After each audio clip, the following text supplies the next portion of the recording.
ചേട്ടാ ഞങ്ങളുടെ ഡോഗിന്റെ പേര് ഷിറ്റ്സു എന്നാണ്. അപ്പൊ ഞങ്ങളിപ്പോ നോർമൽ ഫുഡാണ് കൊടുത്തോണ്ടിരിക്കുന്നത്. ചേട്ടൻ റോയൽ കാനിന്റെ ഫുഡിന്റെ കാര്യം പറഞ്ഞിട്ടുണ്ടായിരുന്നു. എങ്ങനെയാണ് റോയൽ കാനിന്റെ ഫുഡ് എന്ന് പറയുന്നത്? റോയൽ കാൻ എന്ന് പറയുന്നത് 1968 കാലഘട്ടത്തിൽ ഫ്രാൻസിൽ കമർക്ക് എന്ന ഏരിയയിൽ വളർത്തുമൃഗങ്ങളിൽ എക്സ്മോ എന്ന രോഗം പിടിപെട്ടിരുന്നു. അവയിൽ നിന്നും ഇത് മനുഷ്യരിലേക്ക് പകരുന്നൊരു ഇതായിട്ടാണ് മാറിക്കൊണ്ടിരുന്നത്. മനുഷ്യരിലേക്കും പകരുന്നു. അപ്പോൾ നായ്ക്കൾക്ക് ഈ മരുന്ന് കൊടുത്ത് മാറ്റാവുന്ന രോഗങ്ങളായതുകൊണ്ട് അത് മാറ്റിയെടുത്തു. ഇപ്പം മനുഷ്യരിലേക്ക് പകരുന്നുണ്ടല്ലോ. അപ്പോൾ എല്ലാ മരുന്നുകളും കൊടുത്ത് മാറ്റാനായിട്ട് പറ്റത്തില്ല. ആ കാലഘട്ടത്തിൽ അവിടെ പെട്ടെന്ന് മരുന്നുകൾ കണ്ടുപിടിച്ച് രോഗം ചികിത്സിച്ച് ഭേദമാക്കപ്പെട്ടുവെങ്കിലും ചികിത്സയ്ക്ക് ശേഷം വീണ്ടും രോഗം വരുന്നതായി കണ്ടു. ഇപ്പം മരുന്ന് കൊടുത്ത് മാറ്റിയെങ്കിലും അത് രോഗം മരുന്നായിട്ട് കണ്ടു. ആ സമയത്ത് ഫ്രാൻസിലെ വെറ്റിനറി ഡോക്ടർമാരെ ജീൻ കാതറിൻ എന്നൊരു ഡോക്ടർ വളരെ വിപ്ലവകരമായ ഒരു ആശയം മുന്നോട്ട് വെച്ചിരുന്നു. മരുന്നുകൾ നൽകാതെ ഡോഗുകൾക്ക് ഫുഡുകൾ കൊടുത്ത് രോഗം മാറ്റാൻ പറ്റുമല്ലോ എന്നുള്ള രീതിയിൽ വന്നു.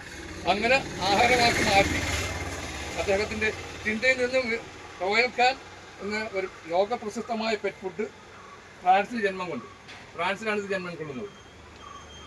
സയൻസിൻ്റെ അന്തിമമായ സാധ്യതകൾ പ്രയോജനപ്പെടുത്തി 200-ലധികം ഫോർമുലകൾ ചേർത്തു. അപ്പോൾ 200-ലധികം ഫോർമുലകൾ ചേർത്ത് വികസിപ്പിച്ചെടുത്താണ് ഈ ഫുഡ്.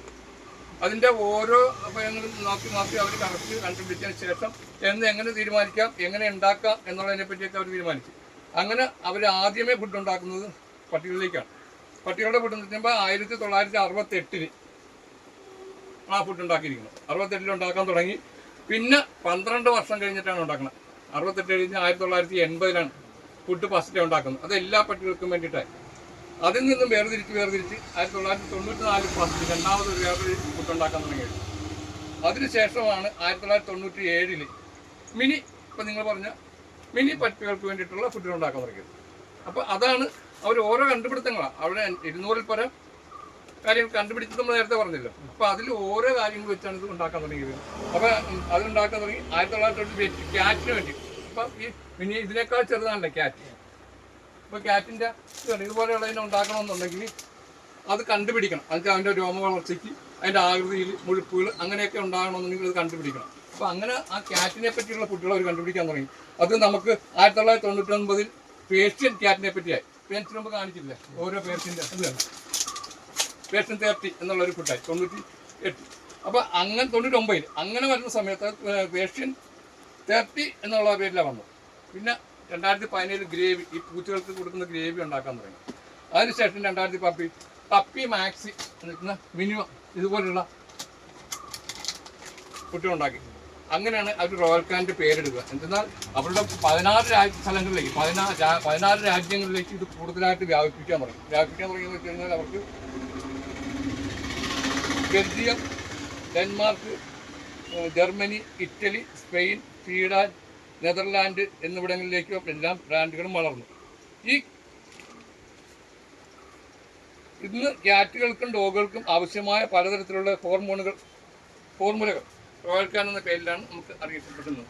അപ്പോൾ അങ്ങനെ വരുന്ന സമയങ്ങളിൽ വളർത്തുന്നവർക്കുണ്ടായ ക്യാറ്റ്, ഡോഗ് ഇവയുടെ പ്രായം, തൂക്കം, മറ്റ് ആരോഗ്യപരമായ പ്രത്യേകതകൾ എന്നിവയെ അടിസ്ഥാനപ്പെടുത്തിയാണ് ഇവർ ഫോർമുലകൾ റെഡിയാക്കിയിരിക്കുന്നത്. എങ്കിൽ മാത്രമേ രോഗം വളരാനും അതിൻ്റെ ഘടനരീതികൾ വരാനും എല്ലാം സാധിക്കത്തുള്ളൂ. അപ്പോൾ നമ്മൾ ആ റോയൽ കാനെ പറ്റിയുള്ളതാണ് ഞാൻ ഇത്ര പറഞ്ഞത്.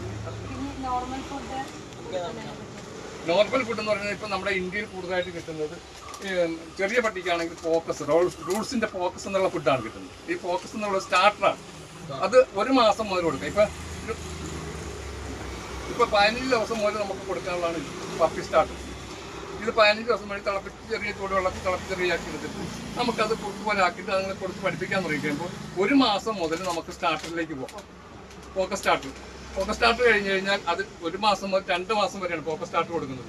അതിനുശേഷം നമ്മൾ ഫോക്കസ് പപ്പിയിലേക്ക് പോകും. അപ്പോൾ അത് നോർമൽ ഫുഡാണ്. അതുപോലെ തന്നെയാണ് നമുക്ക് കനേം ക്രീക്കും സ്റ്റാർട്ടറാണ്.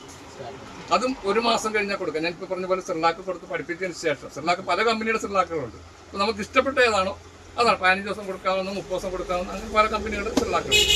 അപ്പോൾ നമുക്ക് അത് കൊടുത്ത് 1 മാസം കഴിയുമ്പോഴത്തേക്ക് ഇതിലേക്ക് പോകാം. ഇതിലേക്ക് പോയി കഴിയുമ്പോഴത്തേന് അതിൻ്റെ വലുത് കനേം ക്രീക്കിൻ്റെ തന്നെ വലിയ 1.5 കിലോത്തിന് ഇപ്പോൾ ഒരു മാസം കൊണ്ട് നമുക്ക് ഇത് 400 ഗ്രാമേ ഉള്ളൂ.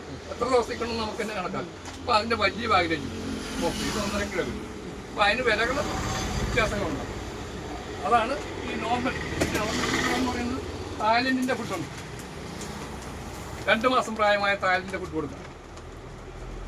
ഇത് നല്ല ഫുഡാണ്. ഇതിൻ്റെ 1 കിലോ ഉണ്ട്, 3 കിലോ ഉണ്ട്, 10 കിലോ ഉണ്ട്, 20 കിലോ ഉണ്ട്. ഏത് വേണമെങ്കിൽ. അതുപോലെ തന്നെയാണ് ഈ ഫ്രൂട്ട്സ് കമ്പനിക്കാർക്കും 400 ഗ്രാം മുതൽ 400 ഗ്രാം മുതൽ 200 ഗ്രാം, പിന്നെ 1 kilo 200 gram, 3 kilo, 10 kilo, 20 kilo അങ്ങനെ ചാർട്ട് വരും. ഇപ്പോൾ ചെറിയ പാക്കറ്റുകൾക്കൊക്കെ വില വരും. മേപ്പോട്ട് പോകുമ്പോൾ വില കുറഞ്ഞിട്ടേ ഇരിക്കും. ഇപ്പോൾ 20 ആണെങ്കിൽ 3300 വേണ്ടി വരാം. അതിലും ഞങ്ങളുടെ ഡിസ്കൗണ്ട് കഴിച്ച് നിങ്ങൾക്ക് അത് ഏത് ഫുഡിനും ഞങ്ങളുടെ ഡിസ്കൗണ്ട് ഉണ്ട്. അതനുസരിച്ച് ഞങ്ങൾ കൊടുത്തിരിക്കണം. അപ്പോൾ അങ്ങനെ ഇതാണ് നോർമൽ ഫുഡുകൾ. അങ്ങനെ പല കമ്പനിയുടെ ഫുഡുകളുണ്ട്. പല കമ്പനി വെക്കുന്ന ഇതുണ്ട്. ഇത് മദർ ആൻഡ് ബേബിയാണ്. ഇത് മദർ ആൻഡ് ബേബി. ഇവിടെ വെച്ചാൽ ബയറോഡാണ്. അമ്മയ്ക്കും കുഞ്ഞുങ്ങൾക്കും കണ്ടോ. ശരിക്കും അമ്മയ്ക്കും കുഞ്ഞുങ്ങൾക്കും കൊടുക്കാവുന്ന രീതിയിലാണ് പറഞ്ഞത്. അത് നമ്മൾ റോയൽ ഇച്ചിരി മുമ്പ് പറഞ്ഞില്ല. ആദ്യം ഞാനൊരു കാര്യം പറഞ്ഞു. അതുപോലെ തന്നെ മദർ ആൻഡ് ബേബി ഗർഭിണിയായിരിക്കുന്ന സമയത്ത് തള്ളയ്ക്ക് കൊടുത്താൽ കുഞ്ഞുങ്ങൾക്ക് അതിൻ്റെ പ്രയോജനം കിട്ടുന്നു. അതാണ് അതിൻ്റെ വ്യത്യാസങ്ങൾ. അപ്പം കുട്ടികളുടെ ഓരോ പല കമ്പനികളുടെ ഇപ്പം സ്മാർട്ട് കാർട്ട് എന്ന് പറഞ്ഞിരിക്കുന്നത് ഇപ്പം ഞാൻ സ്മാർട്ട് കാർട്ടിന് കാണിച്ചില്ല. അതിൻ്റെ തന്നെ സെക്കൻഡാണിത്.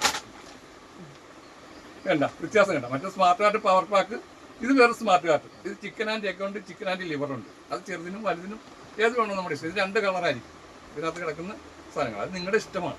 അപ്പോൾ ഞാൻ പറയത്തില്ല, നിങ്ങൾ സെലക്ട് ചെയ്യണം നിങ്ങൾക്ക് ഏതാണ് കൊടുക്കാൻ താല്പര്യം. പിന്നെ നോർമൽ ഫുഡുകളിൽ എപ്പോഴും നല്ലത് ഇങ്ങനെയുള്ള ഫുഡുകൾ കൊടുത്ത് കയറ്റി കൊണ്ടുവന്ന് കഴിഞ്ഞിട്ട് പിന്നെ നമുക്ക് സ്മാർട്ട് കാർട്ടിലേക്ക് പവർ പാക്കിലേക്കൊക്കെ കൂടുതൽ വലിയ ബാഗിലേക്കൊക്കെ പോകാം. അതാണ് നിങ്ങളുടെ നോർമൽ ഫുഡിനെ പറ്റി മനസ്സിലാക്കിയത്. അപ്പോൾ ഞാൻ നോർമൽ ഫുഡിനെ പറ്റി പറഞ്ഞെങ്കിൽ ആ കാര്യങ്ങൾ മനസ്സിലാക്കിയിട്ടുണ്ട്. Thank you.